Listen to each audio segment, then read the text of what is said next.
ইউসুফ আলাইহিস সালাম বলেছিল না যে আমি বিশ্বস্ত, আমাকে দায়িত্ব দেন? আমি বলতে চাই আমি বিশ্বস্ত, আমাকে দায়িত্ব দেন। আমাকে 5 বছর সময় দেন, পুরো দেশের শিক্ষা সিস্টেম চেঞ্জ করে দেবো ইনশাআল্লাহ। প্লে গ্রুপ থেকে প্লে গ্রুপ থেকে নিয়ে মাস্টার্স পর্যন্ত এমন শিক্ষানীতি প্রণয়ন করা সম্ভব যে আমাদের বাচ্চারা একদম প্লে থেকে মাস্টার্স পর্যন্ত বাংলা, ইংরেজি, অঙ্ক এবং জেনারেল সাবজেক্টগুলোর সাথে কোরআন হাদিসের একটা অপূর্ব সমন্বয়ে পড়াশোনা করবে ইনশাআল্লাহ। একা করে দিতে পারবো ইনশাআল্লাহ তাআলা। আমাকে এরকম 100 জন শিক্ষাবিদ দেন, 100 জন আলেম ওলামা দেন, একটা প্যানেল করে দেন, পুরো দেশের শিক্ষা চেঞ্জ করে দেওয়া যাবে ইনশাআল্লাহ। যাদেরকে রেখেছেন এদের মাথায় গোবর আছে, যাদেরকে রেখেছেন এদের মাথায় টাটকা গোবর আছে। বইপত্রগুলোর অবস্থা দেখেছেন? বইপত্রগুলো ঘাটাঘাটি করেছেন? সমকামিতা প্রমোট করছে আমাদের দেশের মধ্যে, ট্রান্সজেন্ডার প্রমোট করছে আমাদের দেশের মধ্যে, আমাদের বাচ্চা কাচ্চা কচি কাঁচা বাচ্চাদেরকে শারীরিক শিক্ষার নামে যৌন শিক্ষা দিচ্ছে। এগুলো আমাদের মুসলমানদের শিক্ষা?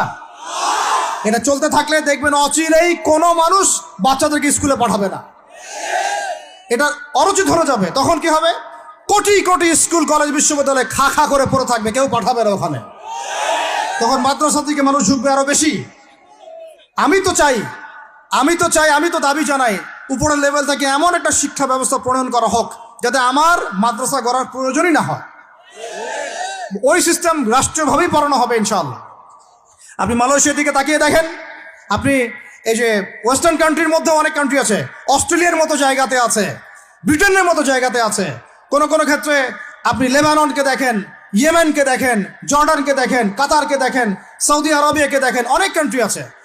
ভালো কাজের তো প্রশংসা করতে দোষ নাই, দোষ আছে?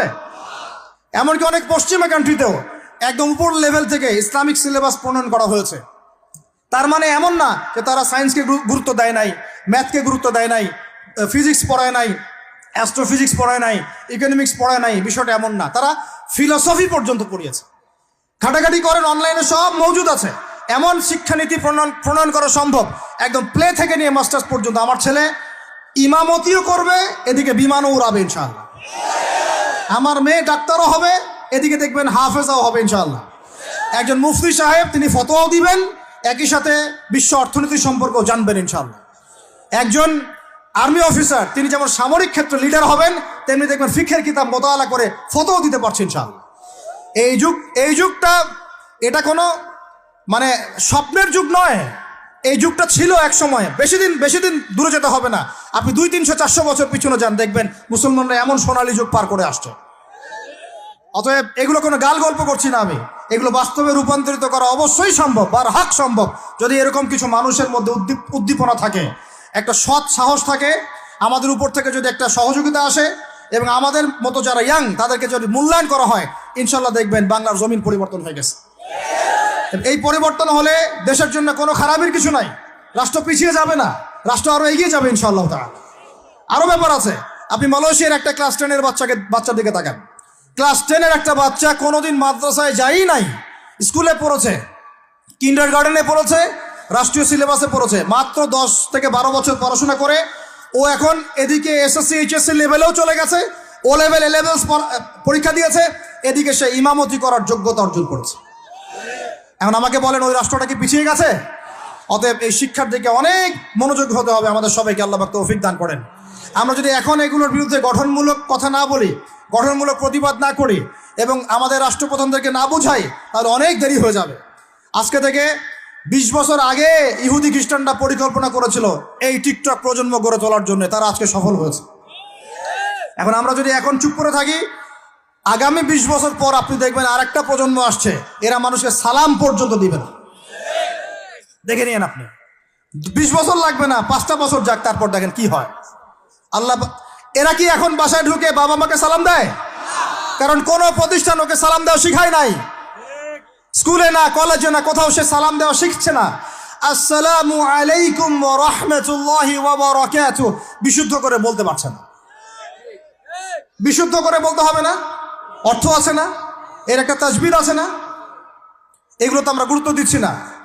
এমন প্রজন্ম গড়ে উঠেছে অলরেডি যারা এখন পিতা মাতাকে সালাম দেয় না, পিতার সাথে ঝগড়া করে, মায়ের সাথে, মায়ের গায়ে হাত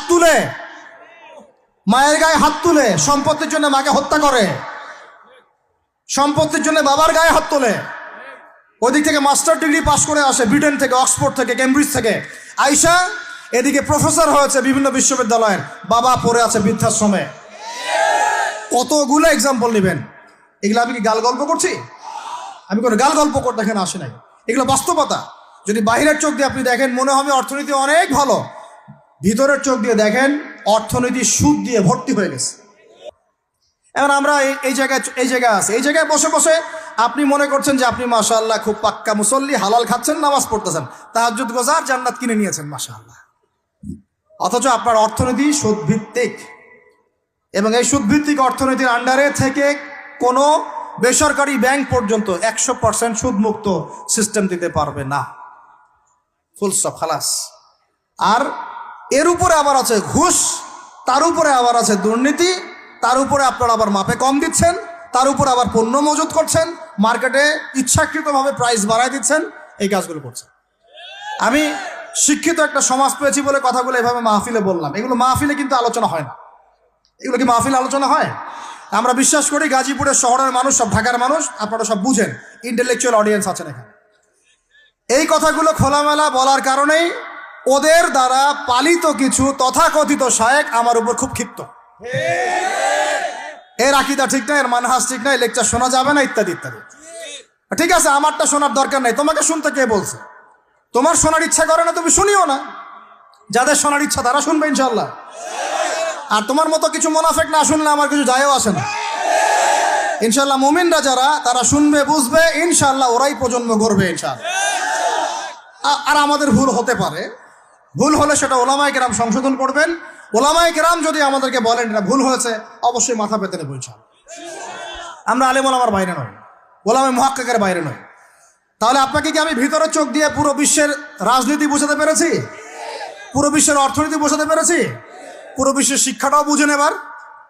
আপনার কাছে মনে হচ্ছে পুরো বিশ্বের শিক্ষা খুব উন্নত, বাহ্যিকভাবে বস্তুবাদী ক্ষেত্রে উন্নত, মঙ্গলে যাচ্ছি, চাঁদে যাচ্ছি, স্যাটেলাইট পাঠাচ্ছি ইত্যাদি, তো এগুলো বস্তুবাদী উন্নতি। আদতে কি হচ্ছে দেখেন, নীতি নাই, শিক্ষা অর্জন করার পর নৈতিকতা নাই, চরিত্র নাই, সালাম কালাম নাই, ধর্মভীরুতা নাই, আমানতদারিতা নাই।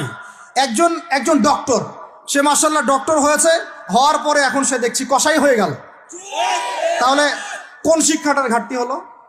নীতির, নৈতিকতার, ইসলামের ওই বুঝটা নাই, পরকালীন কনসেপ্ট নাই। একজন ইঞ্জিনিয়ার মাশাআল্লাহ, আপনি theta, sine theta, cos theta সব তো বুঝেন মাশাআল্লাহ। আপনি একজন আর্কিমিডিস থেকে শুরু করে পিথাগোরাস সব পড়ে ফেললেন, কিন্তু ইঞ্জিনিয়ার হয়েও তো আপনি চোর হলেন। তাহলে কোন শিক্ষার অভাব হলো বলেন? একটা মেয়েকে আপনি দেখছেন মাশাআল্লাহ এগিয়ে যাচ্ছে, বাপরে বাপ, ফেমিনিস্ট রেভলিউশন। আদতে ওর গায়ে এখন একটা গেঞ্জি, ওর গায়ে পায়ে একটা জিন্সের প্যান্ট, বাহিরের চলাফেরা দেখে তার অঙ্গ প্রত্যঙ্গ সব স্পষ্ট দেখা যাচ্ছে, সে স্পষ্ট বেপরদায় চলছে। একটা ছেলেকে আপনি দেখছেন বাহির থেকে পড়ে আসলো, এসে এখানে ট্রান্সজেন্ডার হয়ে গেল, লিঙ্গ পরিবর্তন করতেছে। ছেলে পেলেকে দেখছেন এখানে ডিগ্রি অর্জন করেছে, কিন্তু মাদক ছাড়তে পারছে না, মেয়েদের সাথে জেনা ছাড়তে পারছে না, সমকামিতা ছাড়তে পারছে না। শিক্ষার সংজ্ঞাটাই বা আসলে কি তাহলে?